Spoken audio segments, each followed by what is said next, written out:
नमस्कार। बीच बहस कार्यक्रम में हमारे सभी दर्शकों का स्वागत है। इस कार्यक्रम के माध्यम से हम अनेक चर्चित मुद्दों पर चर्चा करते हैं और आज का हमारा मुद्दा है हिंदी के बढ़ते कदम। हिंदी भारत की आधिकारिक भाषा है और इसका महत्व दुनिया भर में बढ़ता जा रहा है। हिंदी के विकास और प्रसार के साथ ही हिंदी के बढ़ते कदम भाषा, साहित्य और संस्कृति के क्षेत्र में नए और स्थायी मील के पत्थरों की ओर बढ़ रहे हैं। हिंदी के बढ़ते कदम और इसके महत्व को समझेंगे आज हम कि क्यों हमारे समाज और संस्कृति के लिए यह महत्वपूर्ण है, और इसके प्रमुख पहलुओं पर चर्चा करेंगे, जिसके लिए आज स्टूडियो में हमारे साथ मौजूद हैं श्री बीरेन पांडे जी। आप भाषाविद, स्तंभकार हैं तथा मालवीय राष्ट्रीय प्रौद्योगिकी संस्थान में कार्यरत हैं। आपने राजभाषा कार्यान्वयन दिग्दर्शिका के लेखक भी हैं। बीरेन जी, आपका स्वागत है हमारे स्टूडियो में। बहुत बहुत। स्वतंत्रता प्राप्ति में हिंदी का क्या योगदान है? मीनाक्षी जी, मैं स्वतंत्रता संग्राम को मैं याद करूं जी तो बंगाल से बंकिम दा वंदे मातरम लिखते हैं जी रविन्द्रनाथ टैगोर जनगण मन की रचना करते हैं। पूज्य बापू जब दक्षिण अफ्रीका से लौट कर आए जी तो मूल रूप से वो गुजराती थे, और गुजराती होने के बावजूद कौन सी भाषा में भारत की स्वतंत्रता आंदोलन में उन्हें भाग लेना है, ये वो तय करते हैं। और चंपारण से जब वो शुरुआत करते हैं तो करो या मरो या अनेक प्रकार की जो आंदोलन शुरू करते हैं, उसकी भाषा के रूप में देखेंगे तो भाषा वो हिंदी ही होती है जी। या सुभाष चंद्र बोस की बात कर ले तो तुम मुझे आज़ादी दो, तुम मुझे खून दो, मैं तुम्हें आज़ादी दूंगा। भाषा के रूप में क्या है तो हिंदी ही है जी। ऐसे ही मराठी होने के बावजूद लोकमान्य तिलक क्या कहते हैं कि स्वतंत्रता मेरा जन्मसिद्ध अधिकार है। भाषा के रूप में फिर से कौन सी है तो हिंदी है। अर्थात जन भाषा के रूप में इस राष्ट्र में एक बड़े समूह का नेतृत्व करना है तो सबका एक मान्य था जी। ऐसे ही चक्रवर्ती राजगोपालाचारी, जिनको राजा जी के रूप में कहा जाता है, जब वो कमिश्नर के रूप में तमिलनाडु में रहते हैं जी। तो वहाँ के स्कूलों में हिंदी भाषा का प्रचार प्रसार बहुत बड़े पैमाने पर करते हैं। और यहीं तक नहीं, महाभारत और गीता, रामायण, इनकी भाषाओं का अन्य भाषाओं में अनुवाद के साथ साथ हिंदी में भी करके वहाँ पढ़ाई करवाते हैं।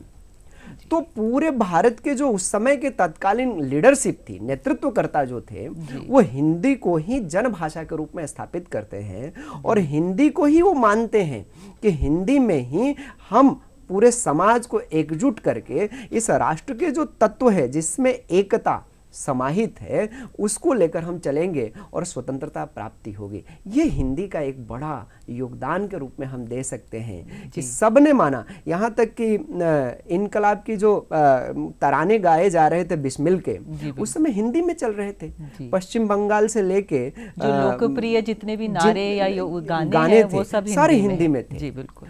तो ये कह सकते हैं हम कि स्वतंत्रता आंदोलन में हिंदी का योगदान सर्वप्रथम का योगदान है। जी बिल्कुल। एक हम हमेशा बात करते हैं राजभाषा और राष्ट्रभाषा की, क्या है इसमें अंतर राजभाषा और राष्ट्रभाषा के बीच? राष्ट्रभाषा की अगर बात करें तो राष्ट्र की एक भाषा होनी चाहिए, ऐसा एक सबका मानना है कि वन नेशन वन लैंग्वेज ऐसा होना चाहिए जी। और उस राष्ट्रभाषा में राष्ट्र के सारे तत्व समाहित हो। राष्ट्र में जितने राष्ट्र की एकजुटता के लिए, सामाजिकता के लिए, समाज के विभिन्न वर्गों को जोड़ते हुए जितने प्रकार के तत्व एक राष्ट्र में विद्यमान होना चाहिए, वो सारा एक राष्ट्रभाषा में होते। अब भारत के संदर्भ में अगर देखेंगे तो स्वतंत्रता प्राप्ति के बाद संविधान सभा में चर्चा हुई जी। और संविधान चर्चा में ये बात तय हुआ कि भारत में अभी राष्ट्रभाषा एक भाषा को लेकर बातचीत नहीं करते हैं, क्योंकि भारत में अनेक भाषाएं हैं और सभी भाषाओं में कुछ न कुछ अच्छी बातें, कुछ न कुछ समृद्धि की बातें, भारत की उन्नति की बातें हैं। तो उनको अभी एक रखते हुए भारत में एक राजभाषा की बात संविधान निर्माताओं ने एक व्यवस्था दी। तो राजभाषा अर्थात क्या? तो राजभाषा का मतलब राजकाज की भाषा है। यानी सरकारी कार्यालयों में केंद्र के अधीन जितने भी कार्यालय हैं जी या उपक्रम हैं, उसमें राजकाज जो सरकारी कामकाज है वो सब कुछ उस भाषा में होगी, वो हिंदी उसकी भाषा होगी। राष्ट्रभाषा का अर्थ वही है जो सांस्कृतिक मूल्यों को एक सूत्र में पिरोता है, वो राष्ट्रभाषा है। अभी राष्ट्रभाषा के बारे में सरकार की कोई अपना एक राय नहीं है, इसलिए राष्ट्रभाषा लोग कहते रहते हैं कि हिंदी भी राष्ट्रभाषा, क्योंकि बहुतायत यानी दुनिया के चौथी ऐसी बड़ी भाषा बोली जाने वाली, बड़े भूभाग पे बोली जाने वाली, बड़ी संख्या में बोले जाने वाली है, इसलिए राष्ट्र के रूप में है, ऐसा लोग बोलते हैं। जी काफी अच्छे से समझाया वैसे आपने इसका अंतर, शुक्रिया। कार्यालय के काम में जो हिंदी में जो काम करते हैं तो उनमें किस तरह की कठिनाइयाँ आती हैं? देखिए, सरकार का अपना कहना है जी कि सरकारी कामकाज जो है जी वो हिंदी में ही होना है जी, परंतु जैसे मैं अपने जिस संस्थान में कार्य करता हूँ वो कार्य उसकी माध्यम जो है, शिक्षण का जो माध्यम है वो अंग्रेजी है। अच्छा, पठन पाठन का जो माध्यम है वो अंग्रेजी है, क्योंकि ऐसा मानते हैं कि भारत NIT कॉलेज जो होते हैं, राष्ट्रीय प्रौद्योगिकी संस्थान जो होते हैं, वो राष्ट्रीय इम्पोर्टेंस यानी राष्ट्रीय महत्व का कॉलेज है, और पूरे देश भर से विद्यार्थी यहाँ पढ़ने आते हैं, अनेक भाषा भाषी होते हैं। बिल्कुल। तो फिर इनके माध्यम अभी भी, चाहे कारण जो भी रहा होगा, मैं उन पे चर्चा नहीं करना चाहता, राजनीतिक कारणों पे कि शिक्षा क्या हिंदी में भी नहीं हो सकती, तो उसका प्रयास चल रहा है। लेकिन अभी चूंकि कि शिक्षा को पूरी तरह से हिंदी में नहीं किया गया, इस कारण से अभी जो सरकारी कार्यालयों में जो लोग आते हैं काम करने वाले, मुख्य रूप से एक प्रधानमंत्री जी ने अपने पंचप्रण में कहा ना कि कॉलोनियल माइंडसेट है, तो वो कॉलोनियल माइंडसेट, औपनिवेशिक माइंडसेट के कारण से अभी भी लोग अपने को एक थोड़ा सा अच्छा फील कराने के लिए अंग्रेजी को प्राथमिकता देते हैं। ऐसा नहीं है कि उनको हिंदी नहीं आती है, बिल्कुल आप सही कह रहे हैं, तो मैं समझ रही हूँ। हिंदी में वो कर सकते हैं और करना भी चाहिए, ऐसा संविधान में वर्णन है, और राष्ट्रपति जी के सिग्नेचर हो रखा है उसमें कि अगर आप हिंदी में नहीं करते हैं तो एक राष्ट्रीय अपराध कर रहे होते हैं आप। अच्छा, तो करना जरूरी है। इसको लेकर तिमाही और छमाही केंद्र सरकार में रिपोर्ट जाती है हर कार्यालयों के माध्यम से कि हाँ, हम ये विश्वास दिलाते हैं कि हम कर रहे हैं, और उसके लेकर थोड़ा बहुत ऊपर नीचे डेटा भी दी जाती है कि हमने इतने पत्रावली हिंदी में किया है, जबकि सरकार तो ये कहती है कि 100% जो आपकी पत्रावली है, जो कामकाज है, वो 100% आप हिंदी में करिए। और खास करके उन क्षेत्रों को कहा गया जो सरकार ने क ख ग ये 3 क्षेत्रों में पूरे देश को बांटा है।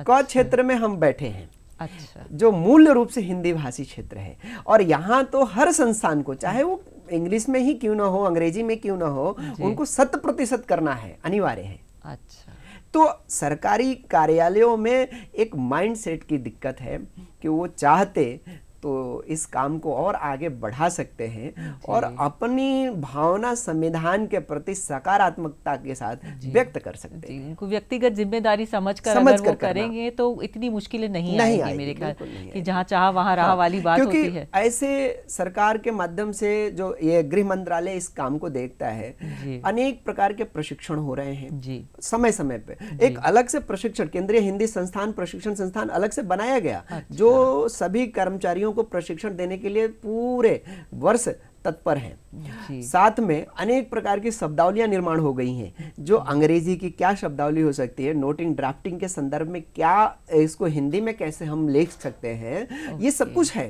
हमने भी एक किताब जो लिखी, राजभाषा कार्यान्वयन दिग्दर्शिका, इसमें भी हमने अपने कार्यालय में जितने प्रकार की हिंदी की जरूरत है वो सब कुछ इसमें दे दिया।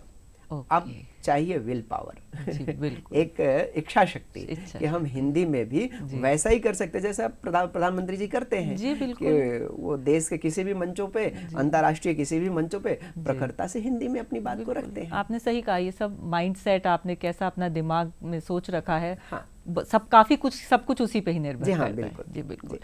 अब मैं बात करना चाहूंगी कि राष्ट्रीय शिक्षा नीति में भाषा को लेकर जो बातें कही गई हैं, जी उसके संदर्भ में मैं एक आपको बताना चाहूंगा कि राष्ट्रीय शिक्षा नीति के पैरा नंबर 14.4.2 में सरकार ने बिंदु क्रमांक अंग पर ये कहा जी। कि उच्च गुणवत्ता युक्त ऐसे उच्चतर शिक्षण संस्थानों का निर्माण विकास भारतीय भाषाओं के साथ साथ द्विभाषा रूप में कराएंगे, अच्छा। बाई लैंग्वेज के रूप में।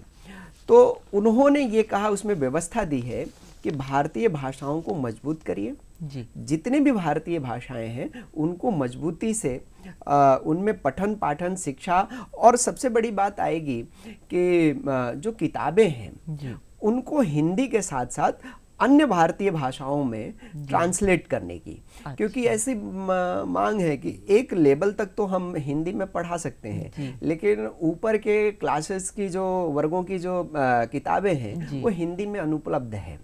लेकिन बड़ी आनंद के साथ हम कह सकते हैं कि AICTE ने, जो तकनीकी शिक्षण संस्थान का उच्च बॉडी है, उसने बहुत सारे विषयों के जो पाठ्यक्रम है, किताबें हैं, उनको उन्होंने लगभग 8 से 12 ऐसे विषयों के, जैसे उसमें मैनेजमेंट कह सकती हैं आप, अभियांत्रिकी कह सकती हैं, मेडिकल चिकित्सा विभाग के कह सकते हैं, इनके सबके लगभग किताबें उन्होंने हिंदी में ट्रांसलेट कर दिया है, अनुवाद कर दिया है। और अभी हाल ही में पिछले वर्ष की बात है, मध्य प्रदेश सरकार ने अपने यहाँ की चिकित्सा का जो पढ़ाई है, चिकित्सा की जो पढ़ाई है, वो हिंदी में शुरुआत की है। अच्छा। तो ऐसे बहुत सारे लोग शुरुआत कर रहे हैं। तो ये आनंद का विषय है कि हम कर सकते हैं। और ये बात राष्ट्रीय शिक्षा नीति 2020 जब आई है, उसमें प्रखरता से कहा गया कि आप तमिलनाडु में बैठे हैं तो ठीक है, आप अंग्रेजी को छोड़कर आप अपने यहाँ की भाषा में, क्षेत्रीय भाषा जो है वहाँ की, पढ़ाई कराइए बच्चों को। क्योंकि सभी वैज्ञानिक रिपोर्ट यही कहते हैं कि सपने किस भाषा में आते हैं। जी बिल्कुल। हम जिस मातृभाषा के रहते हैं उसी भाषा में हमारे सपने आते हैं। तो सपनों में जिस प्रकार के एक अवधारणा, संरचना हम बुन रहे होते हैं, वैसे ही सपना हम पाठ्यक्रम में रखें। बिल्कुल, कि आप सोचते किस भाषा में है, ये भी एक बड़ी बात है। जी। और वो सबसे ज्यादा ग्राह्य है। बिल्कुल ठीक बात है। डब्बे के दूध में और माँ के दूध में कितना फर्क होता है, वैसे ही ये विषय है। क्योंकि एक पूरा बनावट, एक बालक के मन में एक पूरा बनावट जिस प्रकार के, जिस भाषा में आपको देना है, वो वही भाषा होनी चाहिए जो दैनंदिनी जीवन में वो अपना रहा होता है। जी बिल्कुल। वो ट्रांसलेट न करे अपने कॉन्सेप्ट्स को।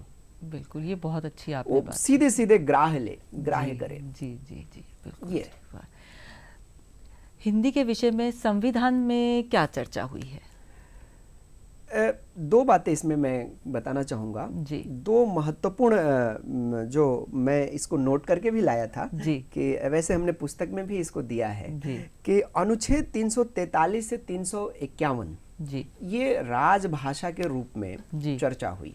जी। और बाद में ये जो संसदीय समिति ने, जो संसदीय राजभाषा समिति ने भी उसको जारी किया कि जो संसद भवन में जब इसके बारे में चर्चा हो रही थी संविधान सभा में कि भारत की क्या भाषा होनी चाहिए। देखिए, अभिव्यक्ति, किसी भी संस्कृति को अभिव्यक्त करने के लिए, उसको बताने के लिए मैथिली शरण जी का है ना कि अगर कोई भाषा न हो तो संस्कृति और राष्ट्र गूंगी होगी। तो अपनी राष्ट्र की बताने के लिए और उसको दुनिया को दिखाने के लिए कोई ना कोई एक भाषा का होना बहुत जरूरी है। तो भाषा क्या हो, भारत स्वतंत्र हो गया है तो अनेक लोगों ने अनेक प्रकार की बात की। सौभाग्य की बात है हिंदी के लेकर कि हिंदी के पक्ष में वो लोग थे जो गैर हिंदी भाषी थे। अच्छा। गोपाल स्वामी अयंगार, KM मुंशी, कन्हैयालाल मानिकलाल मुंशी जी, स्वयं गुजराती थे महात्मा गांधी, सरदार वल्लभ भाई पटेल, सरदार भगत सिंह, ये इतने ऐसे लोग हैं,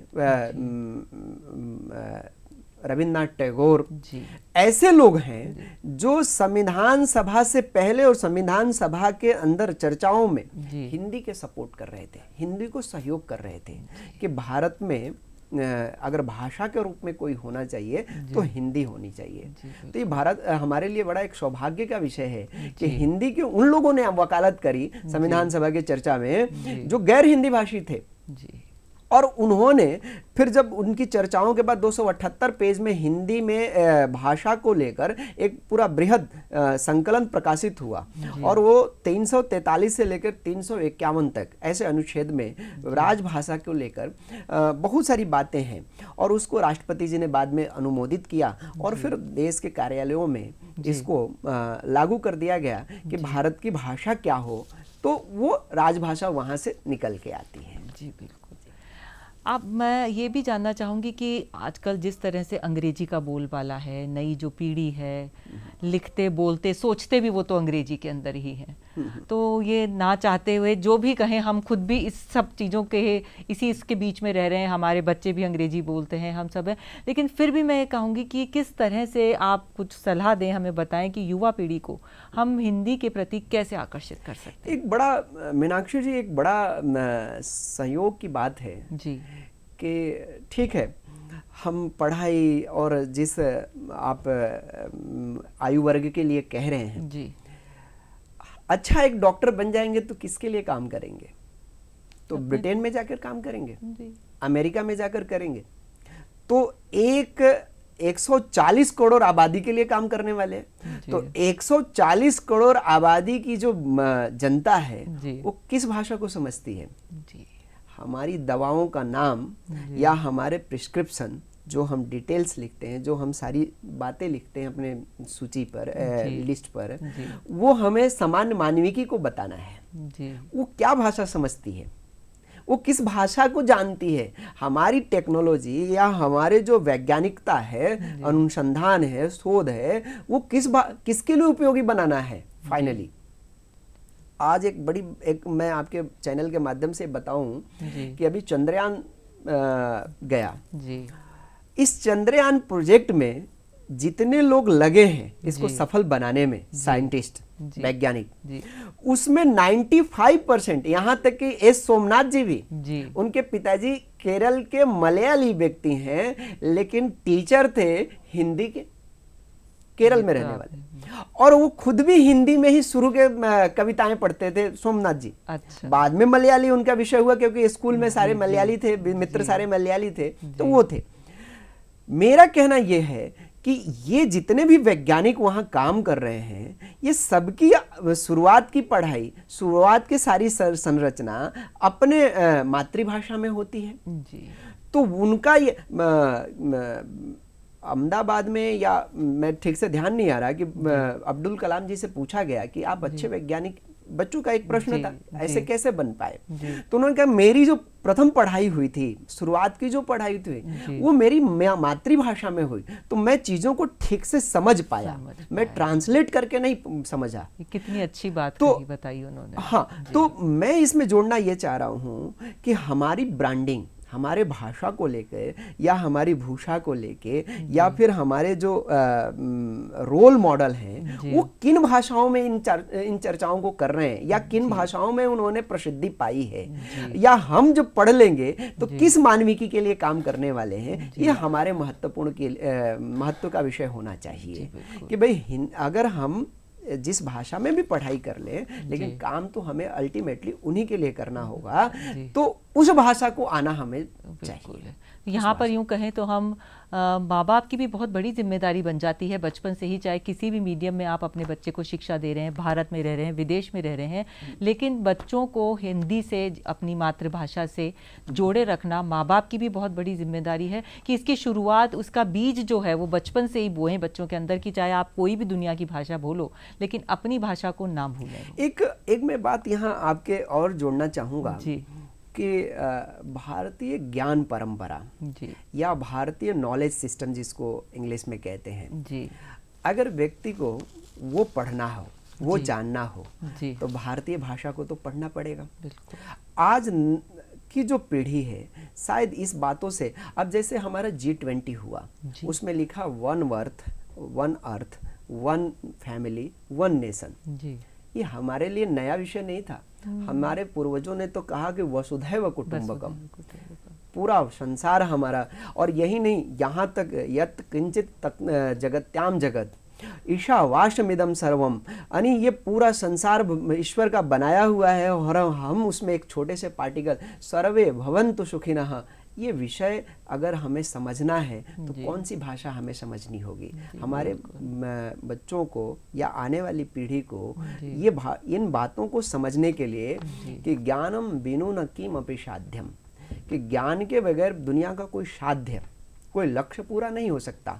ये बात अगर जाननी होगी तो भारतीय भाषाओं को तो जानना ही होगा। आप देखें, मैं आपके बातों से एक और मैं यहाँ जोड़ना चाहूँगा कि मैथिली में जो विद्यापति लिखते हैं, विद्यापति की जो पंक्तियां मैथिली में लिखी जाती है, आज के समय के अनुसार जैसा संचार का माध्यम आज है, मोबाइल है, व्हाट्सएप है, अनेक प्रकार की चीजें उपलब्ध हैं, परंतु उस जमाने में तो नहीं था जी। तो विद्यापति के जो भाव हैं वही आसाम के शंकर देव के रचनाओं में मिलता है जी। कहाँ मिथिला, कहाँ शंकर देव आसाम। और ऐसे ही नरसिंह मेहता गुजरात जो लिखते हैं कि वैष्णव जन तो तेने कहिए जी, पीर पराई जाने रे। और यही नहीं, दक्षिण के सुब्रमण्यम भारती कहते हैं कि भारत माता भले ही 22 भाषाएं बोलती हों, लेकिन उनकी भाव एक है। वो भाषाएं अलग अलग है लेकिन भाव एक है, हृदय एक है, एकात्मता एक है, ऐसी बात। और वो इसके लिए कहते हैं कि भारत जो है जैसे जिस प्रकार से सभी नदियों से बहते हुए अंत में समुद्र में मिल जाती हैं, वैसे ही सभी भाषाओं में बोलते हुए एक ही बात बोलते हैं, वो एकात्मता की है जी। बिल्कुल ऐसी यूनिटी की बात वो कहते हैं जी। तो ये सारी बातें अगर जाननी होगी तो युवा पीढ़ी को भारतीय भाषाओं का अध्ययन तो करना पड़ेगा जी। बिल्कुल। आपको यहाँ मैं ये जानना चाहूँगी कि हमारी जो जिम्मेदारी है, व्यक्तिगत है, माँ बाप की है, सामाजिक स्तर पर भी है, स्कूल भी इसमें अपनी एक भूमिका निभाते हैं, जितने विद्यालय हैं। सरकार क्या इसके लिए कोई खास अभियान, कोई योजना कोई ऐसी है हिंदी को बढ़ावा देने के लिए? सरकार के अनेक प्रकार के माध्यम हैं, जिस प्रकार एक तो स्वयं ही प्रधानमंत्री जी हैं, इसके ब्रांड एम्बेसडर कह सकते हैं, या गृह मंत्री जी स्वयं हैं कि ऐसा कहा जाता है कि मैं ऑन रिकॉर्ड कह रहा हूँ कि मैंने जो मीडिया के माध्यम से सुना है कि वो अपने मीटिंग्स में भी बड़े बड़े आईएएस अफसरों के बीच में भी हिंदी में ही बात करते हैं। और जो बाइडेन से भी मिलना हो या फिर G20 के संबोधन हो, वो हिंदी में ही बोलते हैं। तो एक ब्रांडिंग तो स्वयं प्रधानमंत्री जी अपने आप में, इसी को हम हिंदी के बढ़ते कदम कहेंगे। ये बढ़ते कदम कहेंगे कि वो प्रखरता से अपनी बात को हिंदी में रख रहे हैं, बिना किसी संकोच के रख रहे हैं। और एक बड़ा अच्छा लगता है मुझे जयशंकर जी को हिंदी में सुनते हुए कि इतने बड़े डिप्लोमेट्स जो 40 साल विदेशों में राजनीतिक संबंधों को तय करता है और वो हिंदी में जब बात रख रहे हैं, तो ये भी एक ऐसे ही राष्ट्रीय शिक्षा नीति की जब हमने चर्चा की तो उसमें भी हिंदी की और भारतीय भाषाओं के संवर्धन, संरक्षण और उनके प्रोत्साहन के बारे में बातचीत हुई है। साथ ही और भी ऐसे, जैसे हम हिंदी पखवाड़े में अभी बातचीत के लिए आए हैं, सभी संस्थानों में इस हिंदी पखवाड़ा मनाया जा रहा है। ऐसे ही भारतीय भाषा और उसके संवर्धन, संरक्षण के लिए सरकार विभिन्न माध्यमों से पत्र भी लिखती है, आग्रह भी कर रही है कि उनके संरक्षण की बात की जाए, उनके संवर्धन की बात की जाए। तो अनेक प्रकार के अच्छा, ऑफिशियली काम में भी हिंदी सहयोगी बने, इसके लिए सीडेक एक भारत सरकार की संस्थान है। वो अनेक प्रकार के टेक्नोलॉजी भी निर्माण कर रहा है। कुछ सालों पहले गूगल से आग्रह हुआ तो गूगल ने, आप देखेंगे गूगल ने भी भारतीय भाषाओं में कन्वर्जन की ऐसी सुविधा दे दी है कि एक तकनीकी ऐसी विकसित की कि आप चाहे किसी भाषा में लिख लीजिए और उसको भारत के किसी और भाषा में आपको ट्रांसलेट करना हो तो कर सकता है। ऐसे भारत सरकार ने एक कंठस्थ 2.2 अभी लॉन्च किया है, तो उसमें भी आप बहुत सारे सहयोग, बहुत सारी चीज़ें टेक्नोलॉजी का हिंदी में आप ऑफिशियल काम को आसानी से उस माध्यम से कर सकते हैं। बिल्कुल। मैं चाहूँगी कार्यक्रम के अंत में आप हमारी युवा पीढ़ी को क्या संदेश देना चाहेंगे हिंदी के कदमों को बढ़ाने के लिए और बढ़ते ही जाएं? मैं इतना कहना चाहूँगा कि जिन माध्यमों से भारत की जो पहचान दुनिया में हुई जी वो भारत की भाषा, जी भारत की भूषा, भारत की भेष, भवन, भोजन जी और इन बातों को लेकर दुनिया ने हमें पहचाना। जी उस पहचान को हमें और आगे बढ़ाना है। जी और एक पूजनीय अटल जी कहा करते थे जी कि आहुति बाकी यज्ञ अधूरा, जी आहुति बाकी यज्ञ अधूरा, अपनों को विघ्नों ने घेरा, नौ दधीचि की हड्डियां गलाएं, आओ फिर से दिया जलाएं।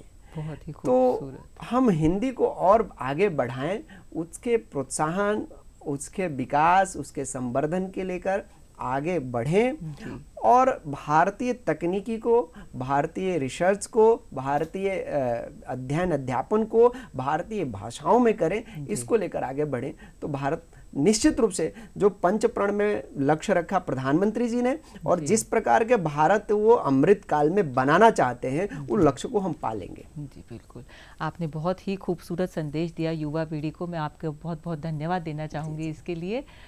और दर्शकों, आपसे फिर मुलाकात होगी अगले कार्यक्रम में एक नए मुद्दे के साथ। तब तक के लिए नमस्कार।